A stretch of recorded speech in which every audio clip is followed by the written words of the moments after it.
So last time we proved this theorem, which tells you how to construct connected spaces out of other connected spaces, right?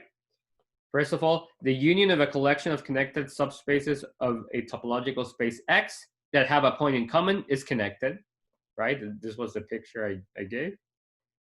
You take the union of a bunch of subspaces that have a point in common, their union is connected.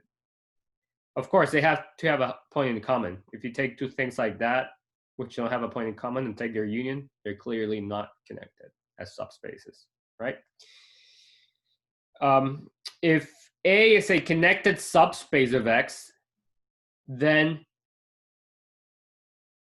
the subspace B obtained from A by adding some or all of its limit points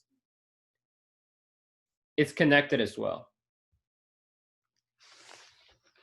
right? The closure of A is A union its limit points. So B here you should think of as something containing A and some of the limit points of A, right? So B is also connected. If you throw in limit points, you don't destroy connectivity, right? The image of a connected space under a continuous map is connected. So continuous maps cannot separate anything, right? And the finite Cartesian product of connected spaces is connected. Great. But we don't quite have many examples of connected spaces yet in order to construct some new connected spaces. So what's the most basic thing you would expect to be connected? A line. A line, right? But we have to prove that rigorously. So let's do that. Let's prove that the reals are connected, and then any interval of the reals is connected, or any ray is connected. Okay, so we can have some like building blocks. I mean, it's not hard to prove, but we use certain properties of the real numbers, and we can abstract the properties that we use from the real numbers in proving that these things are connected, like intervals are connected, the whole real numbers are connected, open intervals are connected, and so on, right? So we can abstract the elements used in showing these are connected. And that's what I'm going to do now. I'm going to prove a general theorem, which uses the notion of a linear continuum, okay? Okay, so now we're going to describe connected spaces of R, and I'm going to prove something a little bit more general, which is for any linear continuum. So what's a linear continuum? So a linear continuum is a simply ordered set L with an order relation. So simply ordered set means you have a set and a order relation, let's write it less than, which satisfies what? Transitivity, anti-reflexivity. So X is not less than X. Right? Anti-symmetric? And anti-symmetry, yeah. It satisfies transitivity, right? If X is less than Y and Y is less than Z, then X is less than Z. And it's a total order, namely for all points X and Y, either X is less than Y or Y is less than X, right? That's what I mean by a simply ordered set. Just an ordered set, right? I'm not sure the book uses the word simply to describe something, but it's what I just defined, right? So a linear continuum is an ordered set. I'm just going to omit this word, but it has some meaning in the book to distinguish from other things. But by an ordered set, I mean what I just said, okay? So a linear continuum is an ordered set such that L has the least upper bound property. What's the least upper bound property? Can anyone remind me? Do you guys remember that from your calculus or analysis classes? Just the notion of a supremum.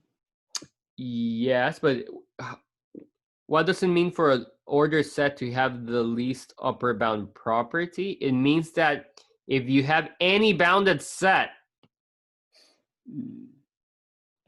if A is a bounded set, or maybe let me be more precise. If A has an upper bound in L, upper bound in L, then A has a supremum, right? Then there exists a least upper bound, right? Or a supremum, right? If A is bounded, then you can look at its bound, and there's always a least one in the order. That's what the least upper bound property means. And the real numbers have the least upper bound property. Any bounded set, you can always find the least upper bound. For example, if you have this bounded set, that's bounded, right? What's the least upper bound?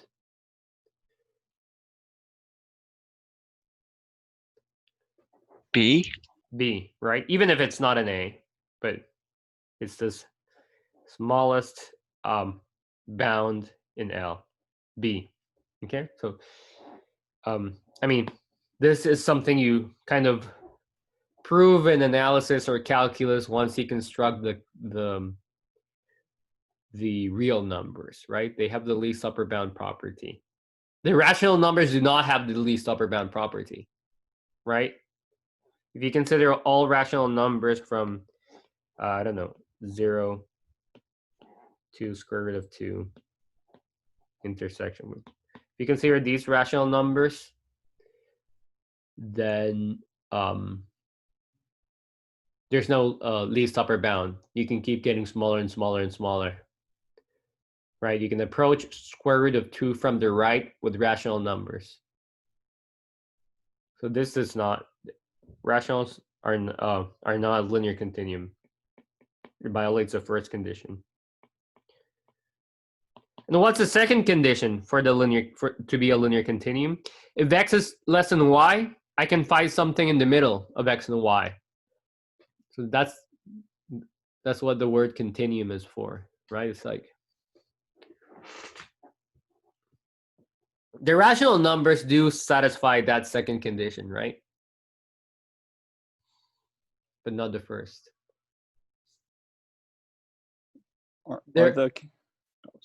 Yeah.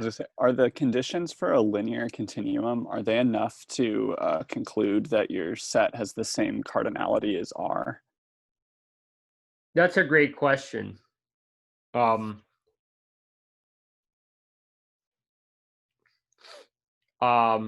should know it. I think so. But yeah. Sorry, it's a little off topic. Sorry. Yeah, no, it's a good question. I think I should. All the examples of linear continuums are uncountable. All the ones I know. I think you can prove it. Yeah, but does anyone know? Anyone that has taken a calculus course or analysis course recently? And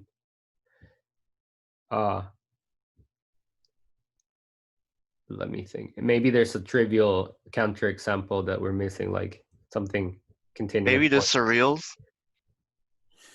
But those are uncountable, right? Or not? That's a proper class, right? Yeah. I mean, wouldn't like the empty set Yeah, exactly. This is what technically fulfill the properties here? Or like a single point, right, or something. I don't think a single. Well, something. no, yeah, a single point would. Yeah, but maybe if you require 2 points, then you do have. I mean, there's nothing with more. Like it's either empty, a single point, or uncountable. Maybe. I'm gonna look it up or think about it, and I'll get back to you. I'm sorry. I don't have it off the top of my head, but that's a very good But question. we're pretty sure there's Yes. no like sort of non-trivial like case that's countable. Exactly. I'm pretty sure there's not. Yeah. That seems true to me. Yeah. I think so. Like if you have something like a linear order which is countable, it looks like the rationals. Infinite but countable, it kind of looks like the rationals if it satisfies the second condition. But then when you want to make it satisfy the first condition, I would guess it boils down to like looking at sequences and like these like Cauchy sequences or things like that. And when you start considering sequences, arbitrarily long sequences in a countable set, you get something uncountable, right? Because if you have zeros and ones, a 2-point set, then the sequence arbitrarily long sequences using zeros and ones form an uncountable set, right? I mean, any real number can be encoded by a sequence of zeros and ones. So if you start looking at sequences, then you get uncountable. So that would be my guess. Yeah. Anyway, I'll find a rigorous proof for that. Thanks. There are linear continuums which are not homeomorphic to the real numbers in the order topology. So for example, the order square, sorry, the square,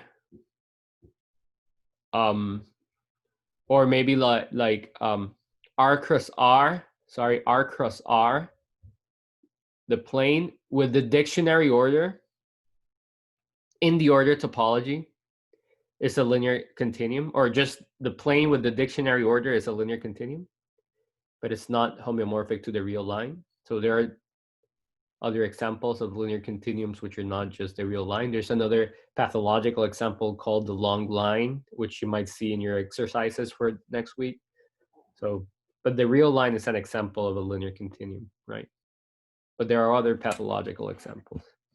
Anyway, it's very interesting to think about these things from the perspective of set theory and basic set theory and basic logic, right? Okay, good. So what do we want to prove about linear continuums? That if L is a linear continuum in the order topology, so a linear continuum is a order set with certain properties, so it has the order topology, then L is connected itself. And moreover, intervals and rays in L are connected. Is it clear what rays are? Rays are things of the form something like that, or something like that, or with negative infinity on the left. Intervals are all things of the form A, B, or A, B, or A, B, etc. Right? So all of these are connected in a linear continuum.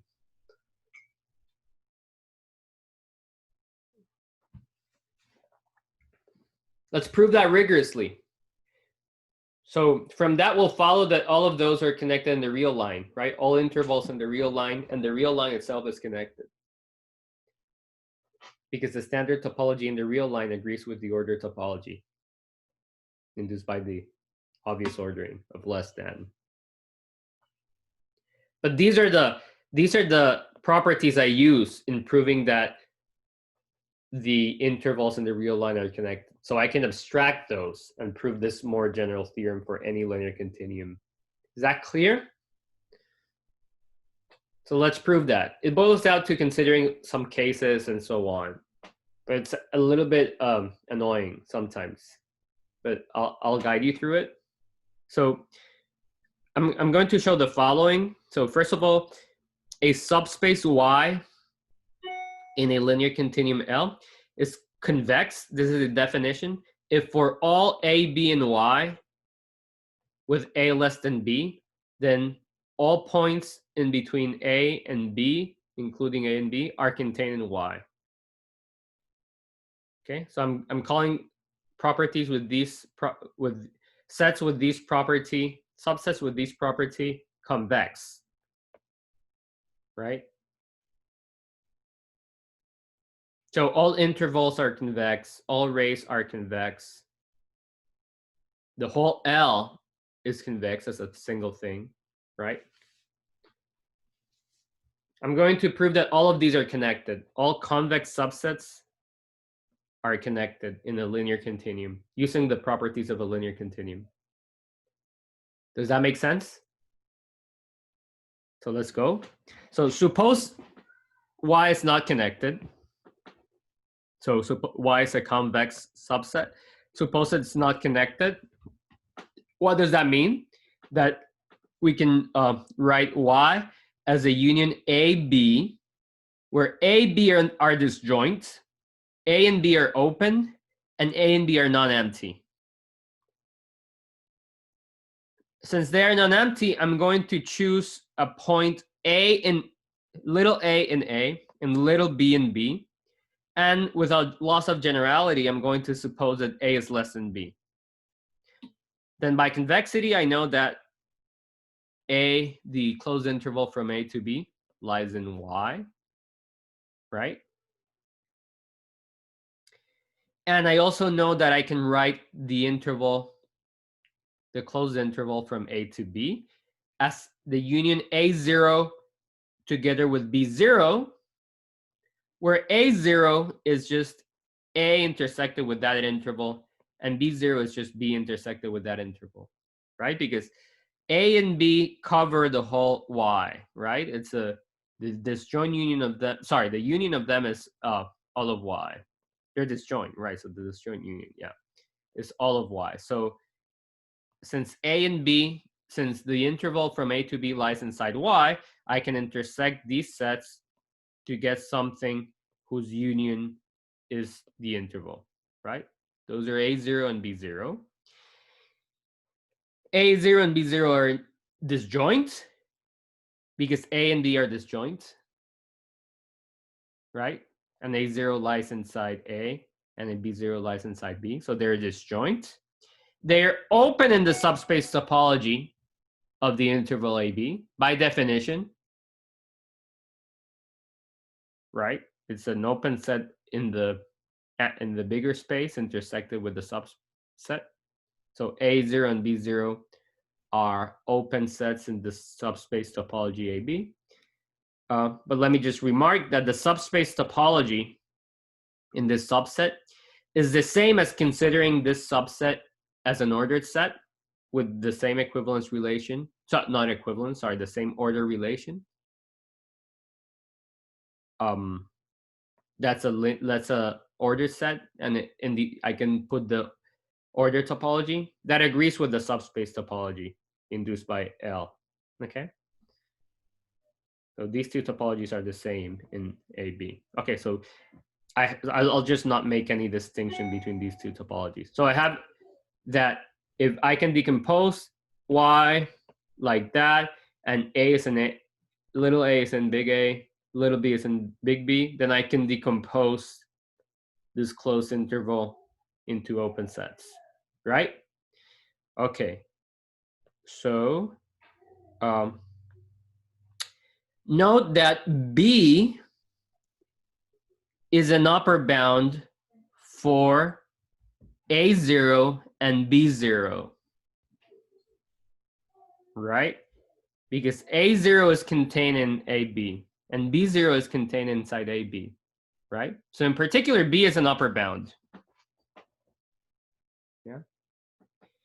And A0 lies inside the interval AB, right? A0 is AB intersected with something, so in particular lies inside that interval. So the sup of A0 has to lie in that interval as well. I'm going to call that sup C. C is the sup of A0, okay? I'm just setting up notation for the problem. We want to derive a contradiction, right? Because I assumed this was disconnected. So again, let me repeat the notation I just said. Since A0 is a bounded set inside AB, then the sup must also lie inside AB. right? Because there's already a bound in there, B. Let me call C that soup. So we will show that C belongs to neither A0 or B0. There's a double negative here, right? Neither 0 or, I don't know, correct my English if I'm wrong.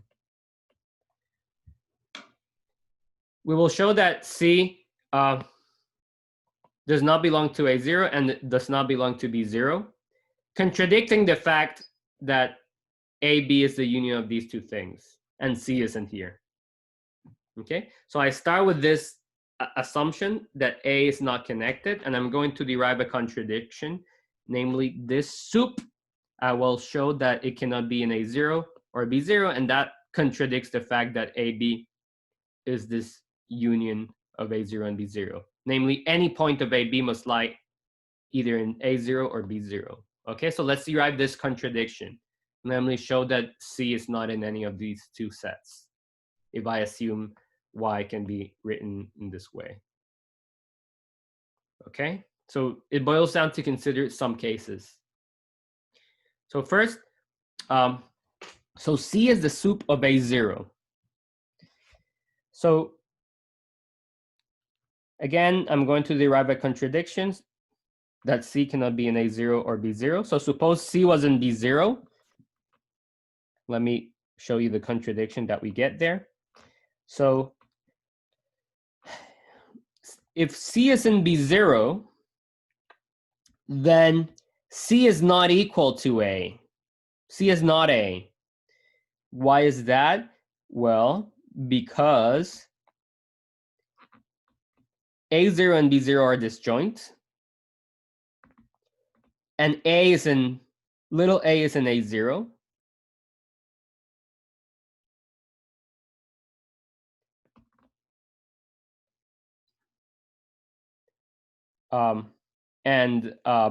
Yeah, and C is in B0, right?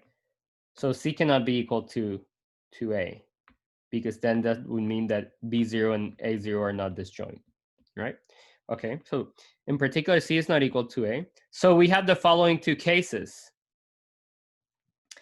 Either C equals to B, or C lies in between A and B, right?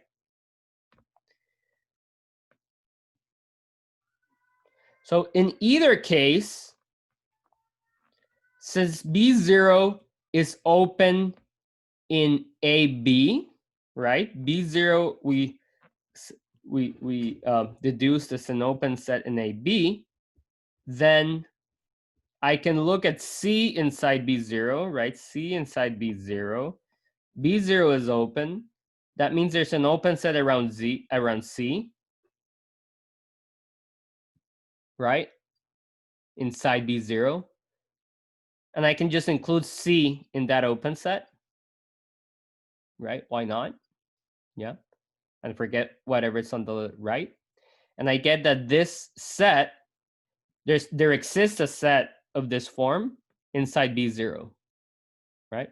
In particular, there exists, yeah, exactly. This open set can end here if C equals to B, right? If not, I get something of the form, I don't know, C, E containing C, and I can just chop it as C, right? So I always have a subset of this form inside B0, okay? In either case, in either of these two cases. Okay, so bear with me now. Now I'm going to look at those two cases, and I've drawn pictures here. So if C equals to B, that means C, so this is the picture. I'm looking at the interval AB, C equals to B, and D is something inside here. Then we have a contradiction, since D would be a smaller upper bound to A0 than C. So note that if C equals to B, we have that this set, which lies in B0, looks like that. But since this set lies in B0, it's disjoint from A0, right? Because B0 is disjoint from A0. So A0 is somewhere around here, right? non-intersecting that set from D to C. But then D is a smaller thing than C. Disjoint from A0, lying on the right of A0. So it would be a smaller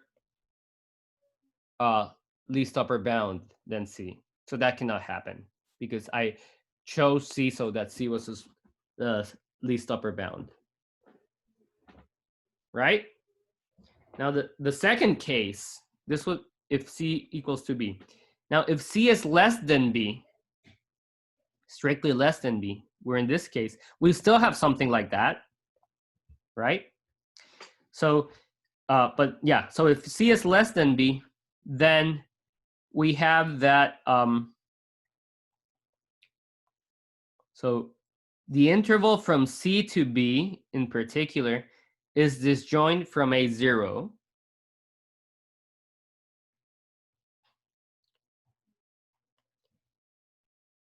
You're right? Because C is a least upper bound, right? So, so if something after C was in A0, then there would be a bit number in A0 bigger than C. That cannot happen. So this is disjoint from A0. Okay, since C is an upper bound of A0. So then this set DC, that from D to C, that always exists inside B0. So let's see how this, yeah, so let's see how this set looks like in this case. So we would have something like that looks like that, right? So C is now less than B. B is here. C is something less than B, and I argue that there's always some D such that this set from D to C lies inside B0. So I can consider the following. I can consider the set from D all the way to B, including B. So this thing, not including D. So that splits into two sets from D to C, including C, and then open from C to B, right? So this bit is disjoint from A0, sorry, from the above argument that I gave. And this set is also disjoint from A0 because it's contained inside B0, right? That's how I chose this set, contained inside B0. And B0 is disjoint from A0. So this is disjoint from A0, and this is disjoint from A0. So this whole thing is disjoint from A0, right? So none of A0 touches this set. So A0 lies somewhere to the left of that, right? But that's a contradiction because then D is a smaller upper bound for A0 than C.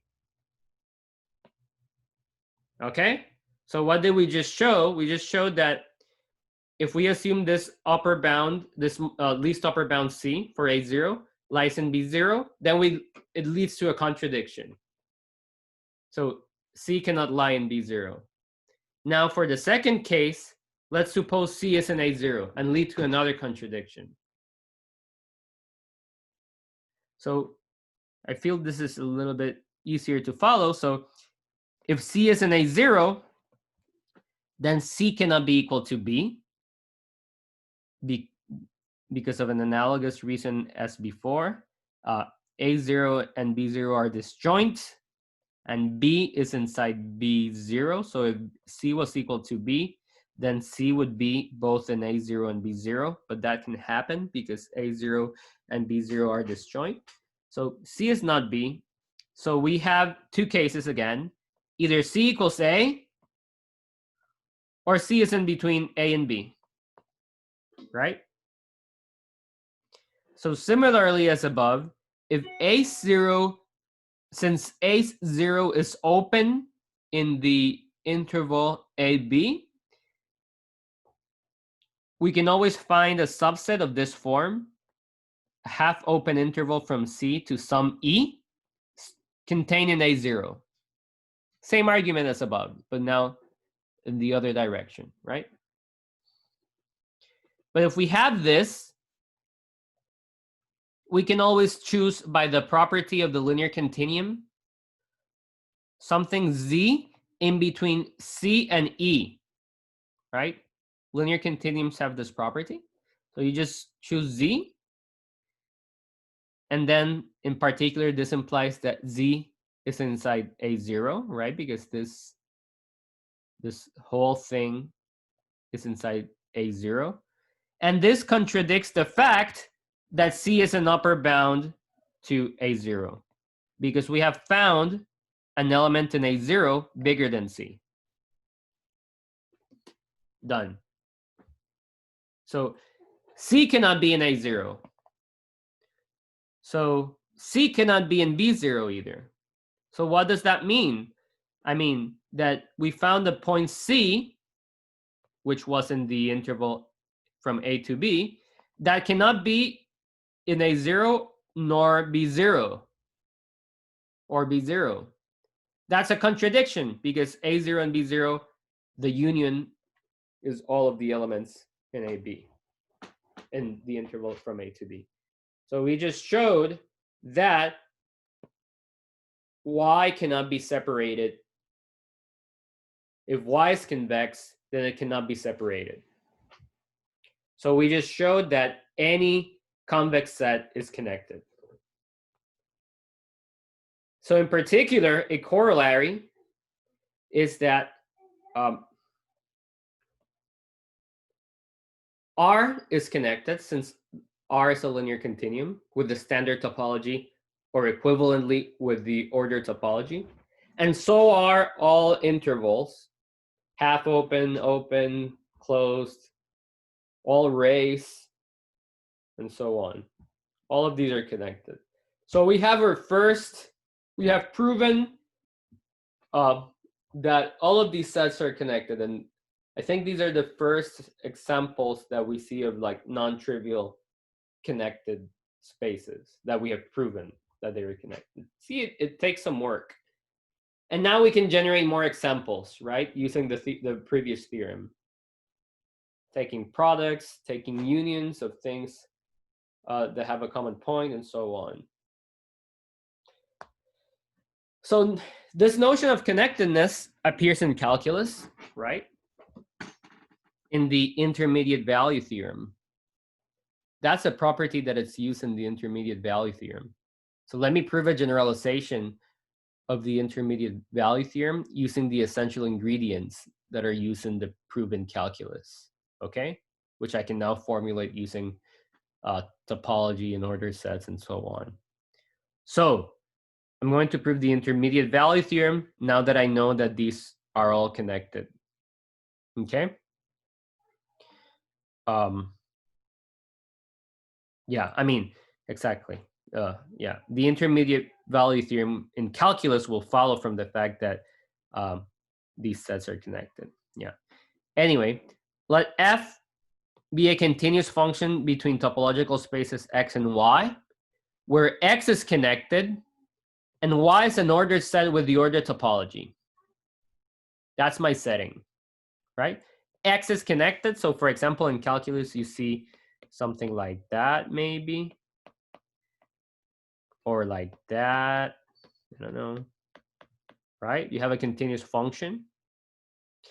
And now, if A and B are points in the domain, X, and if R is a point in Y, such that in the ordering of Y, R lies in between f of A and f of B, then there exists a C in X such that f of C equals R. That's the intermediate value theorem. A little bit more abstract, right? Y, X is any topological space which is connected, and Y is any order set with the order topology. So now let me prove it.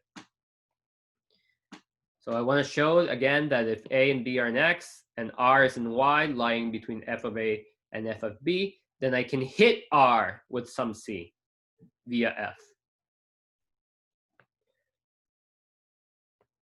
Okay, so how do I prove this? So consider the following subsets of Y.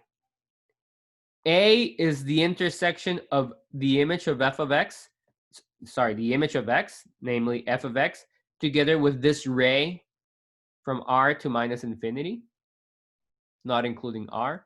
And B is the intersection of f of x together with this ray from R to plus infinity, right?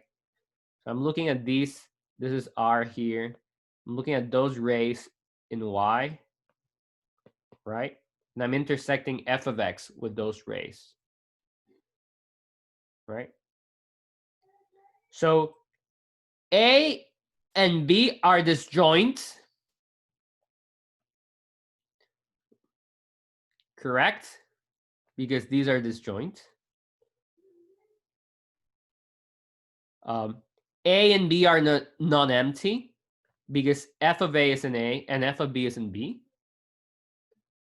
Because f of A lies, f of A is less than R, f of B is bigger than R, right? And A and B are open in f of x with the subspace topology, by definition of the subspace topology, right? This is f of x intersected with an open set in the ordered set Y. This is f of x intersected with an open set in the ordered set Y, right? So A and B are open in the subspace topology of f of x. Now suppose there is no C such that f of C equals R. Suppose that we cannot find such a C hitting R.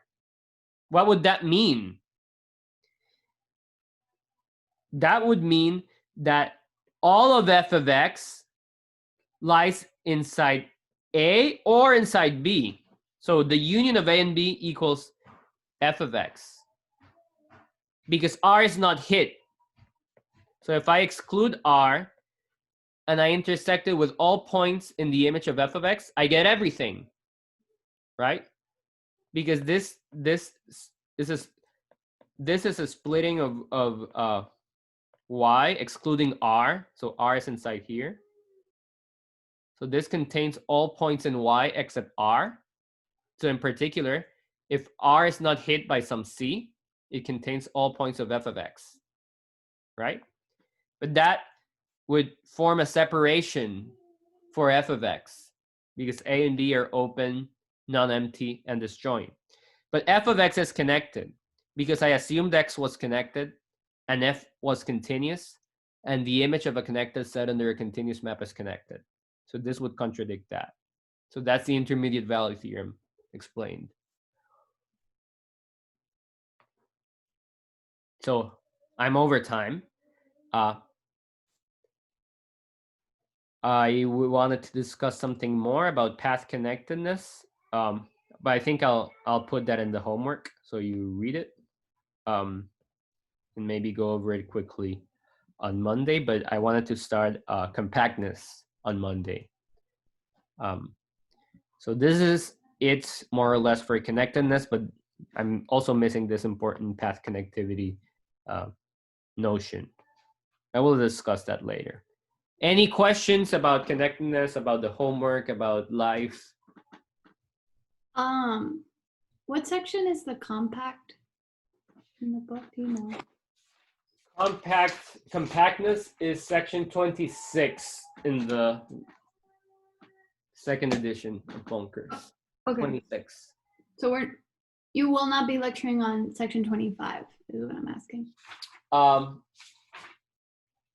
I don't think so. I might put something in the homework regarding it, but I'll include the definition, the necessary definitions and so on. But I'm also missing the last part of section 24, which is important. So I think I'll do that on Monday for sure. And on this, when we're saying all convex sets are connected in a linear continuum. In a linear continuum, did we say in a linear continuum that all connected sets are convex?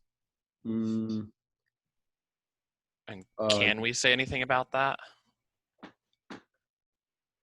That's a good question. Let me think. all connected sets are convex.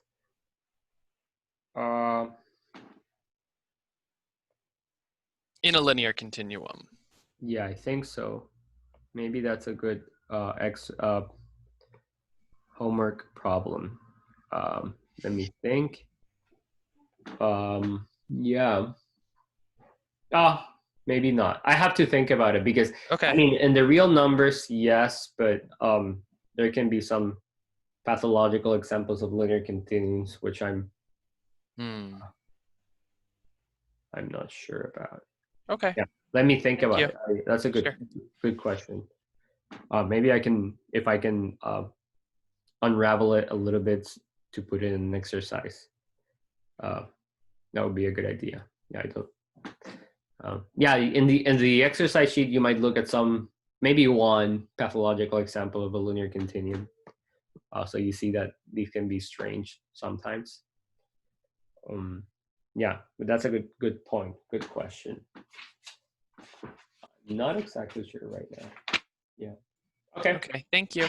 Any questions about the homework?